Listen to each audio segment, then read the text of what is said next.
Voltamos a fazer os vídeos do mini curso depois dessa temporada que fez um sucesso estrondoso do Gibizinho do Eliminado.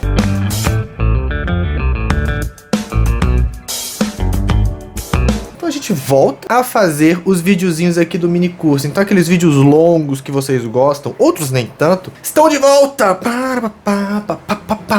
Estamos de volta. Então, ó, primeiro vamos começar fazendo um disclaimer aqui, porque esse vídeo ele vai ter um assunto tanto quanto complexo. A gente vai falar de homúnculos e primeiro vai ter spoiler de toda a obra. E também a gente vai falar de métodos pseudocientíficos sangrentos, podemos dizer assim, a trepanação. Então eu irei colocar imagens, nada muito gráfico. Vou explicar o que é o método da trepanação, a história desse método, né, de onde apareceu, quais foram os períodos históricos que apareceram, o motivo dessa prática ser usada e, consequentemente, no período mais recente, moderno, né, de defensores da prática. Então eu já deixo aqui o aviso, porque pode ser algo forte, né, apesar de não ter nada explícito, mas é um assunto tanto quanto delicado. Avisados, prepara, pega aí papel e caneta, porque a gente vai falar de homúnculos, psicanálise, pertencimento social e trepanação. Sem mais delongas, vamos aí que o vídeo vai ser longo. E talvez vocês escutem barulho de obra. Tá tendo uma obra aqui perto de casa. Então vocês podem ouvir um barulho de uma maquita ou de uma serra, mas eu espero que seja ocasional aqui nesse vídeo. Mas deixo aqui mais um aviso para vocês. Vamos que vamos.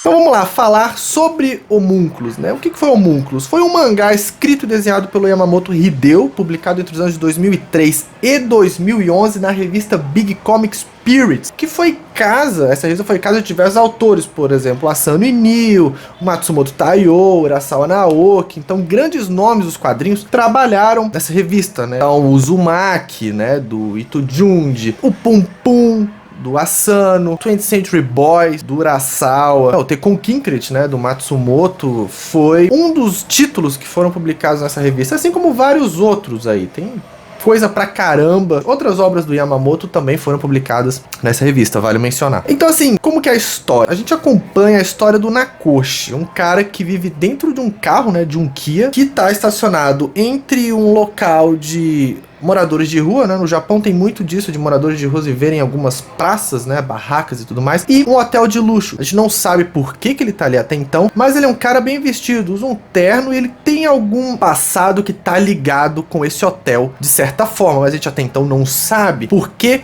ele vive dentro desse carro e convive com os moradores de rua. Claro, no decorrer da obra a gente vai descobrir. Aqui no vídeo eu vou explicar também sobre esse rolê. E ele é um mentiroso compulsivo. Ele, né, tá transitando esses dois universos opostos. Ele convive com os dois. E ele sempre mente, ele puxa um pouquinho assim da boca, coisa que o autor começa a usar muito no começo da obra, mas logo ele abandona. E aí, em dado momento, um estranho, uma pessoa cheia de anéis, brincos e coisa do tipo, chega pra ele e fala assim: cara, eu vou te dar 700 mil ienes se você topar participar de um experimento que eu tô montando. Eu sou um estudante de medicina e quero fazer esse experimento. No que consistia o experimento? Uma trepanação, ou seja, um furo no crânio. E você deve estar se perguntando, o que é a trepanação? Então, a trepanação, bota a música aí do telecurso.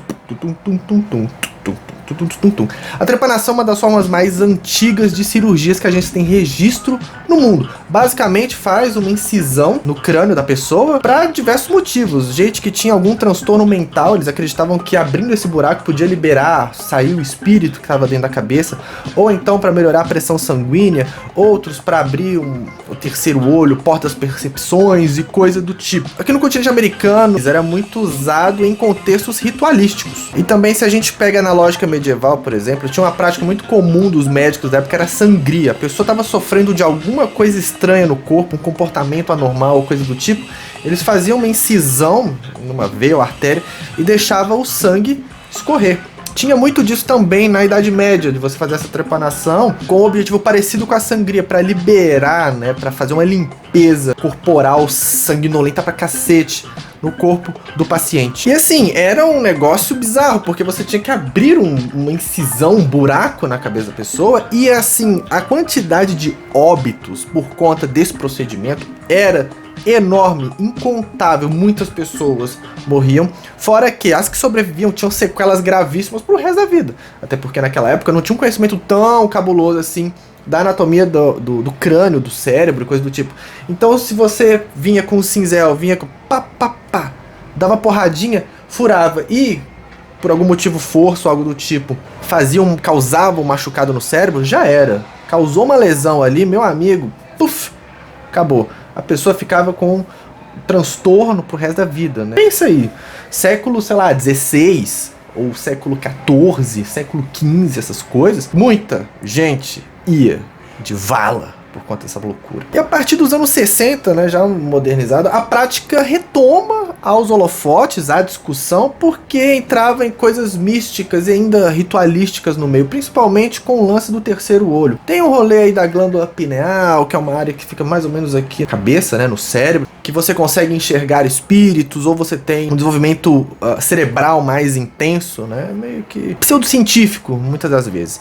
E aí a discussão voltou, né, ficou em voga, pessoas começaram a praticar a autotrepanação. Um caso mais famoso é o Bart Hughes, que em 64 ele escreve um livro chamado The Mechanism of Brain Blood Volume, ou Mecânicas do Fluxo Sanguíneo Cerebral, podemos dizer assim. E aí ele cria uma teoria de que a trepanação faz com que a pressão sanguínea do cérebro seja liberada e a gente consegue pensar mais, porque tem aquele rolê que a gente só usa 10% do cérebro e coisa do tipo. Ele faz esse livro e no ano seguinte, 65, ele faz um experimento nele mesmo, que é a autotrepanação.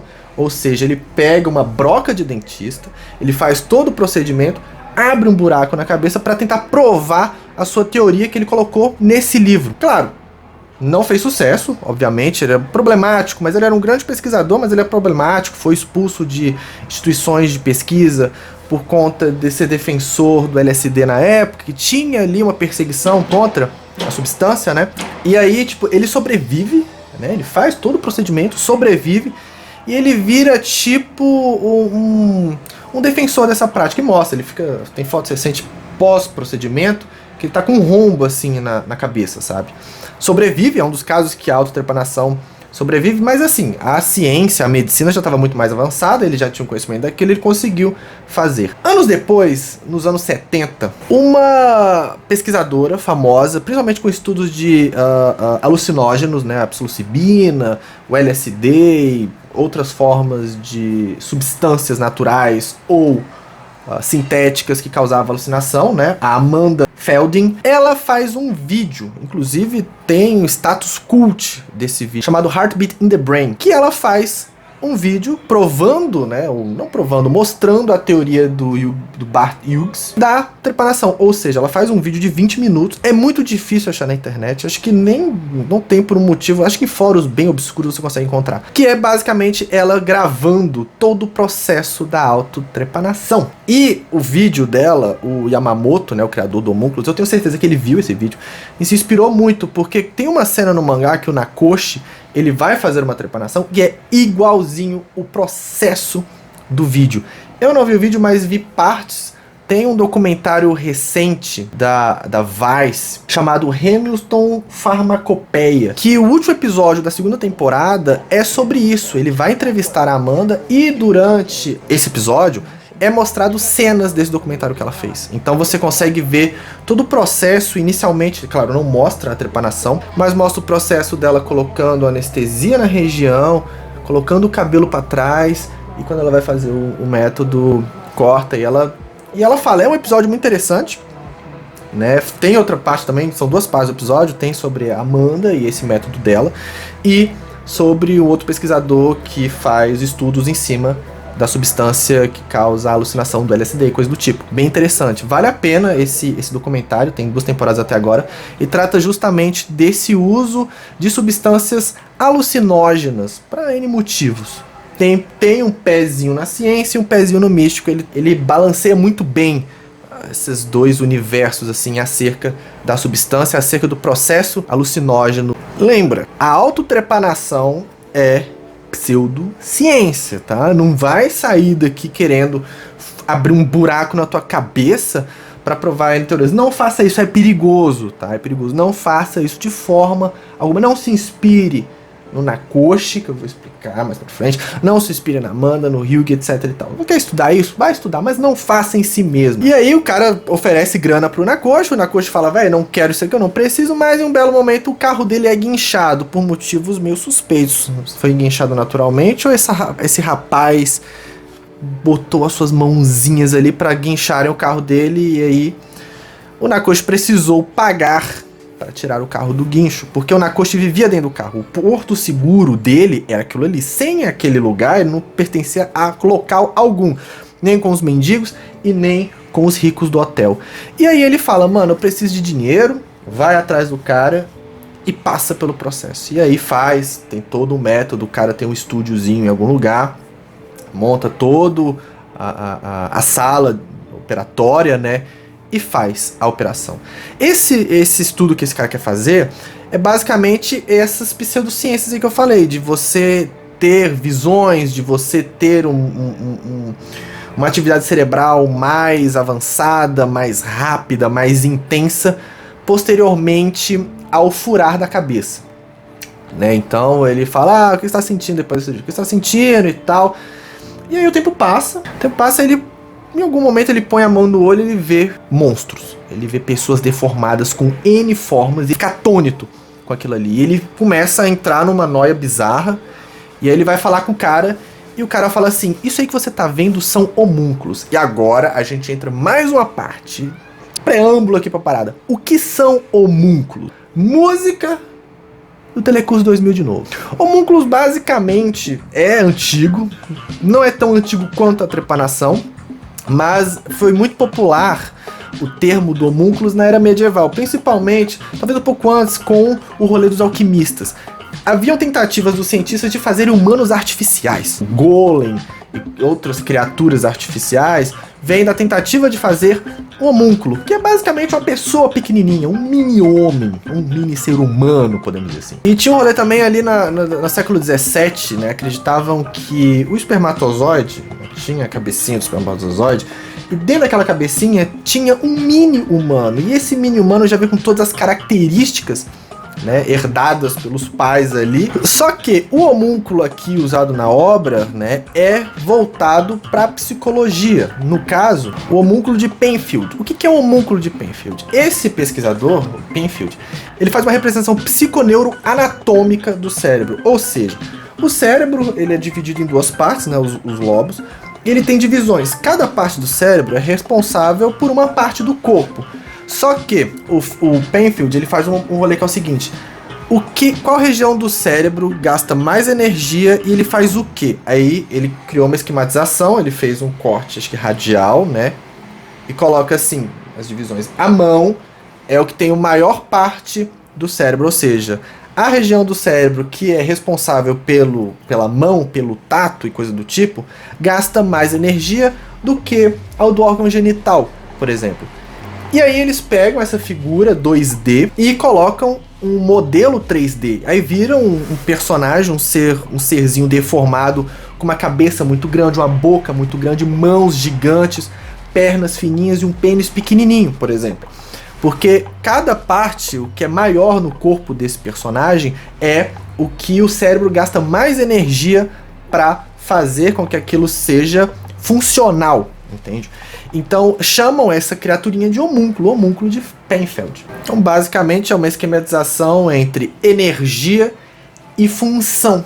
Quanto mais energia para a funcionalidade daquela coisa, maior o tamanho do membro. E aí, curiosamente, a única doença que esse homúnculo de Penfield tem é a doença do membro fantasma.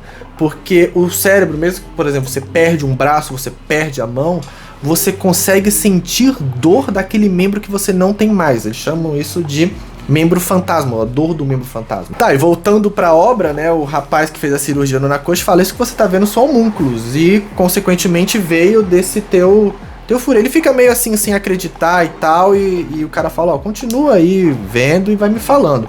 Só que em dado momento ele tá tão assim, na rua e tal, ele bate em alguém que é um corpo robótico, mas tem uma cabecinha humana. Aí ele tira a mão e vê que é um Yakuza.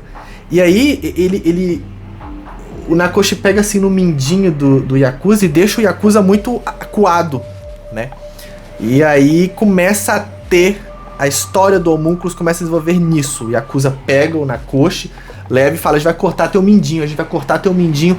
E aí entra na história e vai entrar agora na parte da discussão dos casos do homúnculos e como essas criaturas estão linkadas diretamente com o Nakoshi. O dedinho desse Yakuza era um dedinho de criança. Então tem todo um rolê do Nakoshi querer entender o que tá acontecendo com essa pessoa e começa a ter análise. E dentro da obra, eu separei as principais aqui, a do Yakuza eu vou destrinchar aqui pra vocês, junto com as outras, para explicar o que vai vir no terceiro bloco do vídeo, que é o lance da psicanálise. E aí, dentro da obra, eu pego diversos pensadores, por exemplo, principalmente o Lacan. Eu vou fazer esse vídeo dentro da abordagem da teoria dos espelhos, do Jacques Lacan, que é um famosíssimo psicanalista, que tem uma teoria bastante interessante. Eu particularmente gosto mais do que do Freud, inclusive.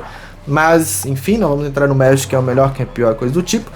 Eu vou usar a teoria dos espelhos para entrar dentro da lógica narrativa desse mangá do Homúnculos e como o Nakoshi ele interage com o social e como o social interage com ele.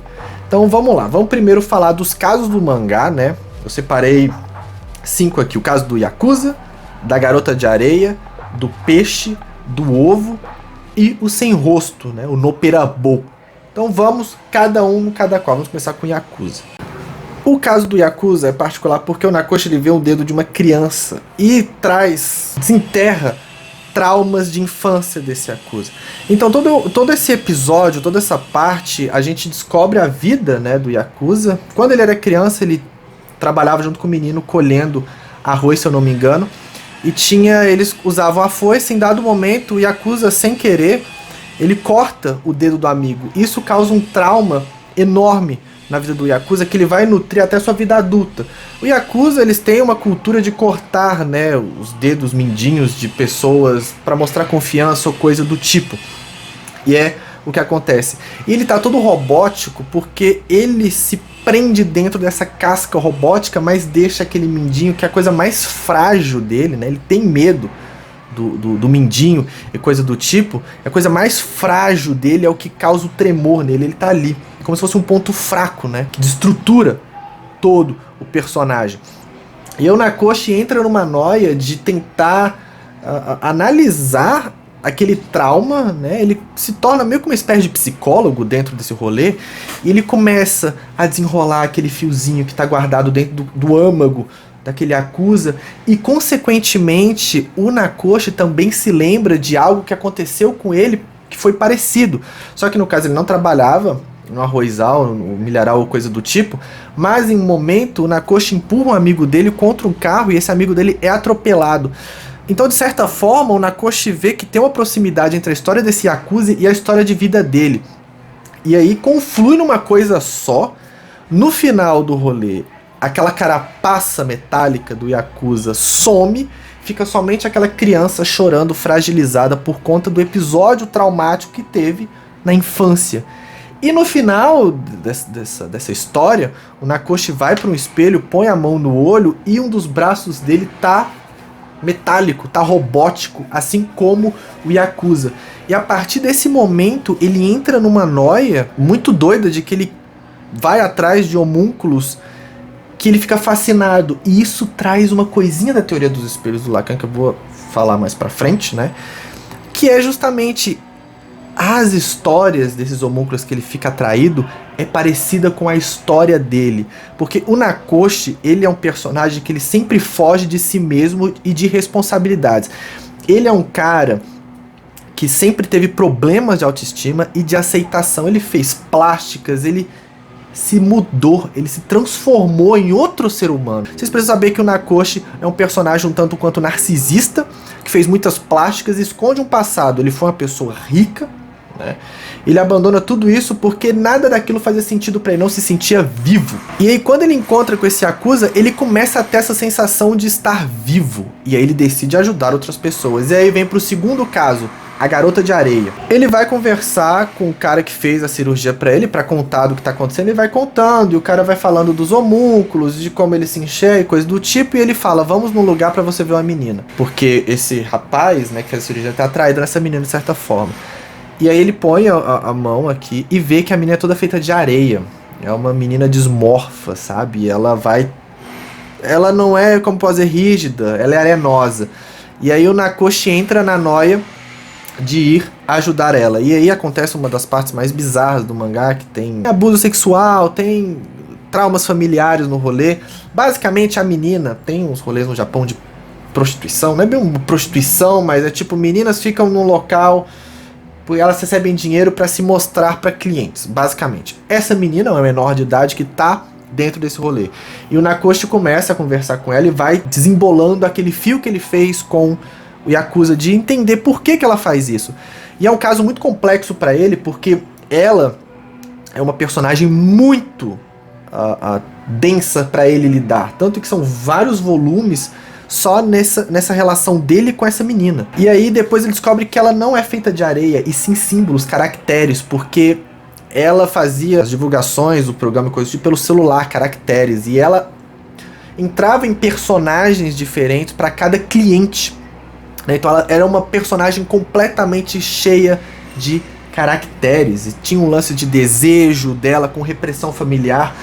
O homúnculo da mãe dela é um monte de pata de aranha assim que vai em cima da menina. O Nakoshi vê tudo isso numa cena bem tensa dentro de um carro, que ele abusa sexualmente dela. E ela tem uma mania de se cortar, né? Porque o sangue dela, ela acredita que o sangue dela é algo bem valioso pra ela. Então ela se corta e guarda aquilo ali.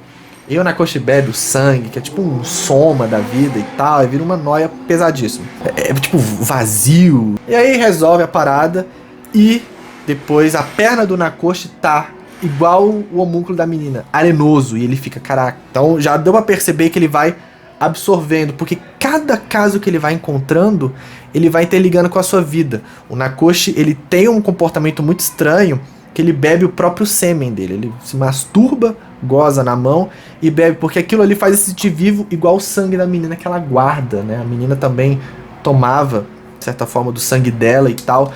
E aí começa a ter esse lance, porque o Nakoshi também, ele aí vai relembrando, né, a vida do Nakoshi durante a obra, ele também tinha disso, de performar para parceiras sexuais, assim como a menina performava para os seus clientes. Então ele absorve esse homúnculo dela. E aí chegamos no terceiro caso, que é o do peixe, ou o homem-água. E aí tem um momento que... Lembra que o cara que fez a cirurgia nele era interessado na menininha? Então, um momento desse aí, ele interage com ela e o Nakoshi vê que o homúnculo do cara é meio que transparente, ele é água, ele é líquido. Então ele combina com a menina de areia. Mas beleza, depois que ele resolveu o problema de areia, ele vai atrás do rapaz que fez a cirurgia nele. E aí é um dos capítulos mais interessantes de toda a obra. Aquele rolê de desenrolar e tal. O rapaz que fez cirurgia nele, ele se identifica como mulher, mas sempre teve a repressão do pai, que queria... O pai dele é médico e queria que o filho seguisse os mesmos passos sendo homem. Em um ato de rebeldia e coisa do tipo, o rapaz raspa a cabeça, enche de piercing, usa vários anéis. E o Nakoshi vai analisando ele, ele vê um momento que aparece um rabo de um peixe, né? De um peixe beta, assim. E aí coisa vai, coisa vem, tal. O Nakoshi descobre que esse peixe, o lance do rabo, que parece um vestido, esse rapaz que fez a cirurgia no Nakoshi, quando era criança, ele ficava muito atraído por aquilo ali. Era tipo a figura feminina que ele tinha, a figura sensual, a figura livre, leve e tal. E o pai repreendia. Só que a gente tem uma reviravolta. Em dado momento o peixe morre. E aí o garoto acha que o pai, durante a vida toda, o garoto achou que o pai que tinha matado o peixe, porque em um dado momento o pai viu ele de vestido dando um beijo no aquário que tava o peixe. E aí coisa vai, coisa vem, o Nakoshi vai conversando com ele, ele vai rachando, né? O rapaz vai rachando e vai liberando água. E aí depois, dentro da análise psicanalítica, podemos dizer assim, né? Descobre, ele vai vindo e tal, e aí ele descobre que o pai dele não matou o peixe, o aquário quebrou e o peixe morreu por conta disso, não foi culpa do pai dele. E aí meio que ele perdoa o pai dele de certa forma, né? Porque o pai dele meio que sabia que ele tinha esse tom trans, né? Podemos dizer assim. E aí, em dado momento, o Nakoshi vê ele, e aí o personagem tá tipo com silicone, tá com seios fartos, que é justamente esse desejo desse personagem ser mulher. E algo curioso, esse é o único homúnculo dentre as análises que eu vou fazer aqui que o Nakoshi não absorve. Por quê? O Nakoshi, ele não tem problema com a sua sexualidade. Ele é um homem hétero, cis, sem problema algum com isso. E, curiosamente, o homúnculo desse personagem, o Nakoshi não absorve. E ele fica muito em paz, né? O que fez a cirurgia fica muito em paz com isso, né? Ele começa a performar mais sua feminilidade. E o Nakoshi não absorve. Isso é muito interessante, porque ele consegue resolver a situação dele sem absorver o homúnculo do outro, sabe? Mas o Nakoshi, em dado momento, ele começa a se questionar sobre a sua sexualidade. Só que ao contrário dele, no fim do rolê, ele percebe que não, eu não sou trans, eu não tenho desejo com pessoas do mesmo sexo, e aí a coisa vai, coisa vem, ele não absorve o homúnculo. Ele tem essa segurança com sua própria sexualidade, coisa que o outro personagem, por exemplo, não tinha. Vai vir a ter depois desse encontro com o Nakoshi, essa análise doida. Porque é muito disso, é o desejo versus a repressão, sabe? Essa dicotomia que é muito frequente dentro da obra do Homúnculos. Mas nem tudo são flores. O machucado começa a se fechar e o Nakoshi começa a sentir que ele está perdendo a habilidade de ver homúnculos. É o meio da obra, mais ou menos, e é onde tem um dos momentos mais impactantes do gibi. Antes de chegar no momento impactante, o Nakoshi chega pro cara e fala: mano, você tem que abrir de novo um buraco na minha cabeça, porque eu não tô conseguindo mais ver os homúnculos, eu não tô tendo mais, minha vida não tá tendo mais sentido, não tô conseguindo mais sentir vivo. O cara fala que não e tal, e ele fala: mano, então costura meu olho. Aí ele costura o olho que ele fecha, né, pra ver homúnculos, ele começa a ver coisas do tipo, mas passa.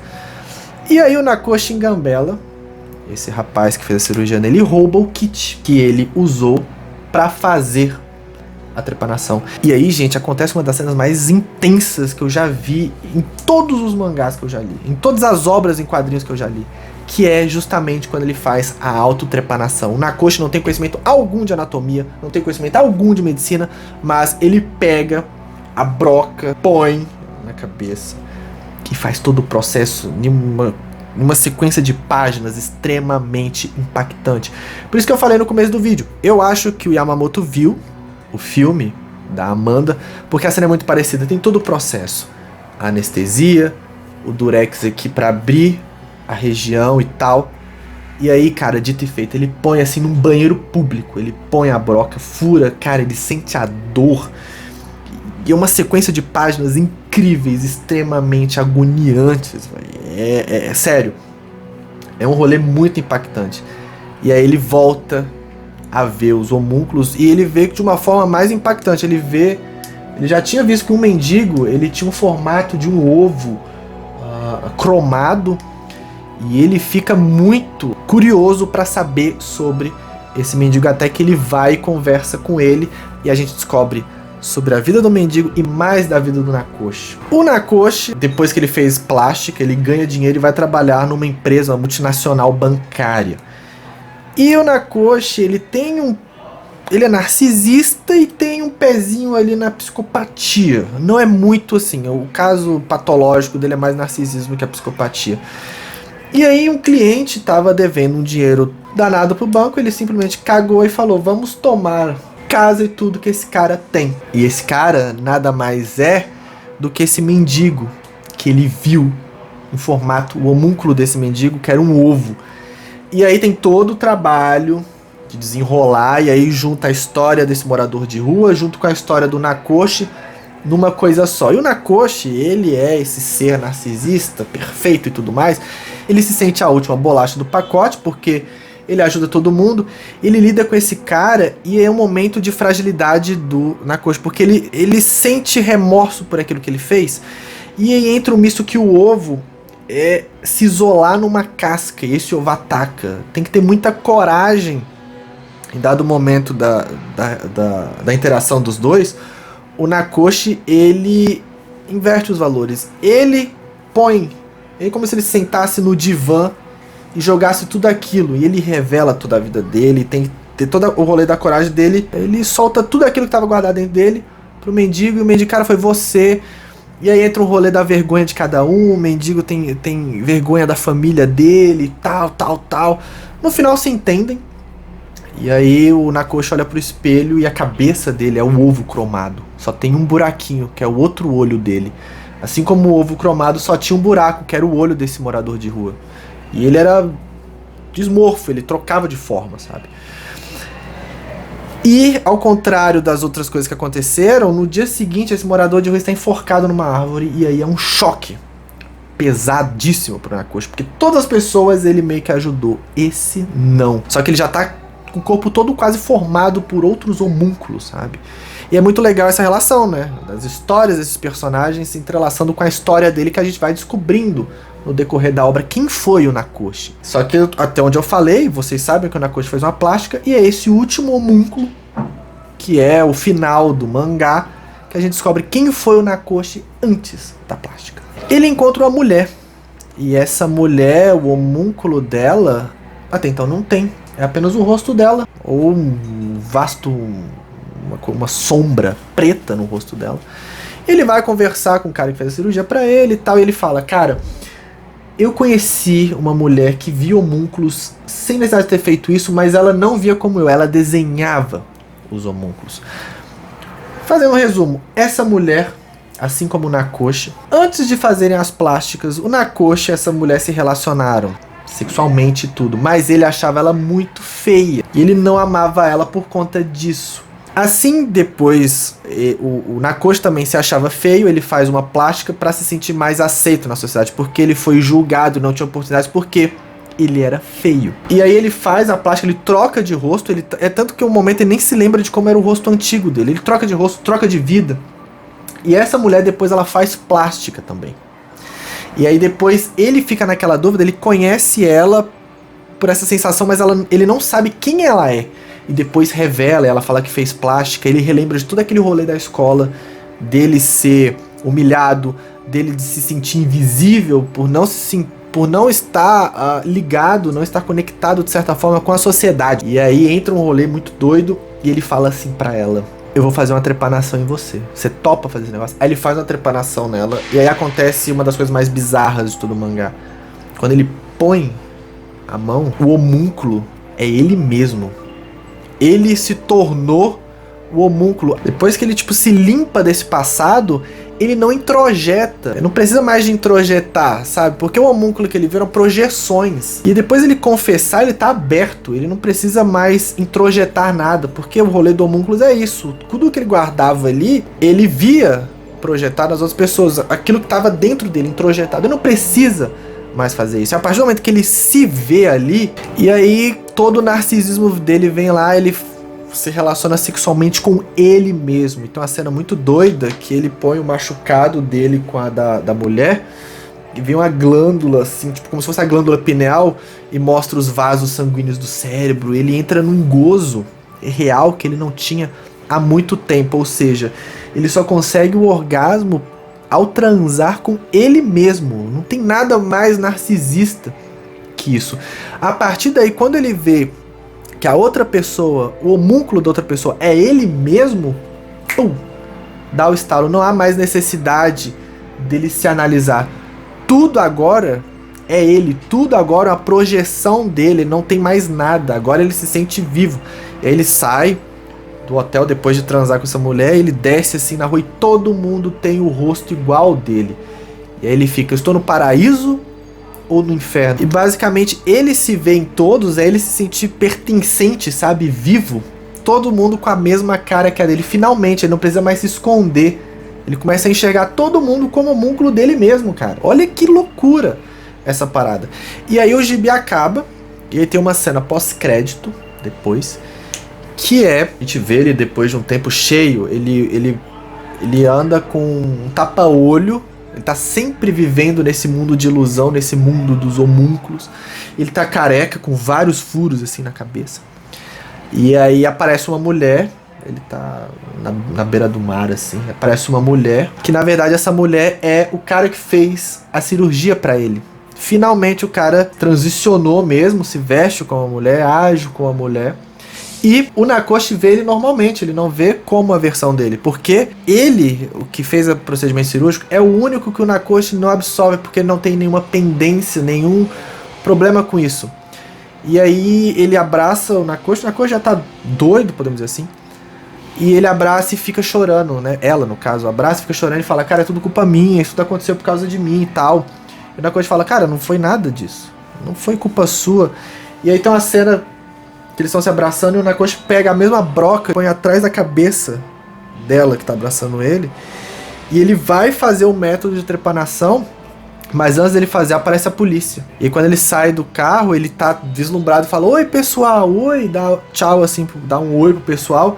E os policiais estão com o rosto dele, o rosto do Nakoshi. Então assim, ele tá pertencente dentro desse mundo. Isso é muito... Cara, esse capítulo final, esse epílogo, é uma das melhores coisas de todo esse gibi. De você ver assim, caraca, por que ele não enxerga a pessoa que fez a cirurgia nele como ele mesmo? Porque é isso, ele não absorveu a problemática, né? Não tinha nenhuma questão, nenhuma indisposição de gênero e sexual, sabe? É muito foda. Leiam Homúnculos. E agora vamos falar da parte da psicanálise, né? Eu comentei no começo do vídeo da teoria dos espelhos do Lacan. Vamos falar um pouquinho dessa teoria, de como ela entra e se encaixa dentro da narrativa desse mangá. E a teoria dos espelhos do Lacan concatena basicamente isso. Nós só enxergamos características de outras pessoas que também já existam ou existiam em nós mesmos. Ou seja, todos esses homúnculos que o Nakoshi viu eram coisas dele mesmo. Então, basicamente, você só existe porque a sociedade te vê. E o Nakoshi sempre lidou com isso, a questão dele ser feio, ou a questão dele não ter sido inteligente, ou ter sido pobre. Ele tem que mudar sua aparência, mudar todo o seu pensamento, mudar todo o seu comportamento para se encaixar em grupos sociais diversos. Por isso que eu falo que a teoria dos espelhos do Lacan está muito interligado com esse rolê do Nakoshi. Então, vários magos, assim, são tomadas de outras pessoas. Tem o filósofo, o R. Bergson, que diz que a forma do ser vivo é modelada sobre as ações e reações recíprocas de certos grupos de pessoas e de seus meios materiais. E aí também o Lacan diz que as imagens sensíveis, mas não reais que a gente cria, é um esboço primordial do eu, mas que desde o início o aliena, ou seja, quando ele encontra o Yakuza, ele entra no processo alienante, ele sente aquele negócio e sente atraído, porque ele não fez assim com todos os outros homúnculos, teve que ser aquele, que justamente são as projeções que ele tem de coisas introjetadas. E outra coisa também que eu junto aqui é Sartre. O Sartre, ele tem um estudo social bem interessante que eu vi muito dentro da obra do Homúnculos, quando o Sartre diz que é impossível de se afirmar como um sujeito sozinho no mundo, que é impossível conceber um sujeito isolado, dele ter consciência de si mesmo enquanto escapa, não tem como. E ele tentou várias vezes, o Nakoshi, escapar, mas chegou um momento que ele teve que lidar com tudo aquilo que ele guardava e tudo aquilo que ele tentava fugir, quando ele começou a lidar com pessoas que tinham histórias de vidas parecidas e que colocavam uma imagem que era diferente daquilo que ela sentia, né? O Yakuza se fortificar, mas dentro dele ele ser frágil por conta da situação infantil, a menina de estar repleta de caracteres para esconder aquilo que ela tem dentro dela, que é o sangue. Muito provavelmente pode ser um sangue virginal, né, dela ser aquela pessoa que não quer deixar que algo real dela, porque nada mais real seu do que o seu sangue aparece para as pessoas. Tipo, ela se corta, ela se machuca, ela põe uma meia para absorver o sangue. Não pode sair do teu espaço corporal aquilo que faz parte de você, assim como o Nakoshi fazia quando ele bebia o sêmen dele. No caso dela, toda a apreensão do mundo tá ali no fenômeno da linguagem. E no caso do Nakoshi, né, o neurótico, ele se identifica, mas não se perde. Ele desliza num processo infinito de produção de significados sobre si, né? Nunca certo se ele é de si ou se do outro. E assim, aí tem também pro narcisismo, né, tem a teoria do imaginário, que basicamente é o momento primordial da constituição do eu, por imagens, né? Você vai passar aquela imagem para as pessoas. E assim, pro narcisista é no outro sujeito que ele se identifica. Esse rolê do homúnculo, dele se ver no outro, entra nessa teoria do imaginário que está dentro do escopo narcisista. Uma das coisas que o Lacan fala é essa relação erótica em que o indivíduo humano se fixa a uma imagem que o aliena em si mesmo, é a forma que ele chama de eu. E o processo de identificação envolve muita gestalt, envolve as 4 características que conferem ao seu eu a sua estrutura rígida e alienada, ou seja, ela é exterior ao sujeito, o tamanho diferente do seu, a simetria é invertida, ou seja, quando ele vê esses homúnculos disformes e tudo mais, e ele entra nesse processo de identificação, tá tudo dentro da Gestalt. E o que é a Gestalt? A Gestalt basicamente explica que, ao observar as coisas do mundo, observam suas formas, ou as Gestalten. E o importante é sempre a forma total, não os elementos que nunca surgem separados do ser ao qual pertence. E a falta de clareza leva o indivíduo a procurar várias tentativas até achar a solução. Esse método do Nakoshi ir atrás de homúnculos diferentes é basicamente dentro da teoria da Gestalt, a formação de elementos dispersos que formam um todo. Outro teórico, o Simank, ele disse que o homem, ao atribuir realidade às imagens e constituir seu mundo, e aquelas nas quais ele reconhece seu eu, reedita um fenômeno muito semelhante à crença delirante nas formações alucinatórias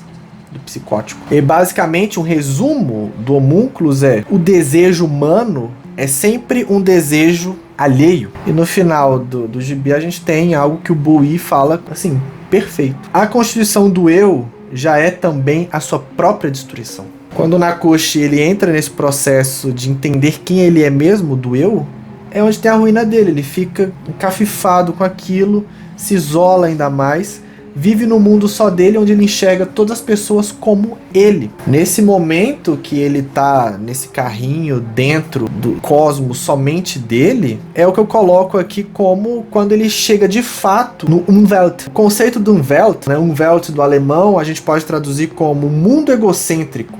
Então ele tá dentro dessa bolha, desse mundo egocêntrico dele, e a característica do Umwelt é basicamente que é um fundamento biológico em que a pessoa se encontra no próprio epicentro de significação, tanto no ambiente humano quanto não humano. Então o Nakoshi, ele entra essa sinestesia, ele entra nessa síntese com ele mesmo e entra nesse ambiente do Umwelt. E uma das coisas também que está bem ligada ao Umwelt é justamente a entelequia.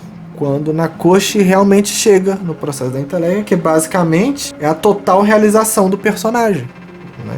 E aí entra a entelequia junto com o Umwelt. Então essa obra, né, o Homúnculos, ela é muito assim ligada ao fenômeno da psicanálise, ao fenômeno da filosofia e das relações sociais. E é isso. Você só é visto pelos outros que querem ver você. E foi todo esse processo maçante que fez o Nakoshi entrar nesse rolê de trepanação pra ver Homúnculos, pra ele conseguir lidar com os próprios demônios dele. Doido. Homúnculos é uma obra existencialista, impactante, que vale a pena ler.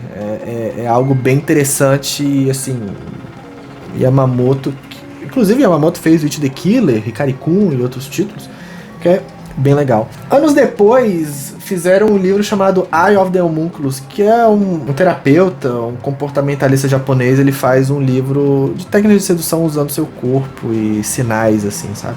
E aí o Yamamoto Hideo fez uma historinha curta sobre isso. Tá dentro do universo de Homúnculos, mas basicamente é uma história separada, não envolve Nakoshi nem ninguém.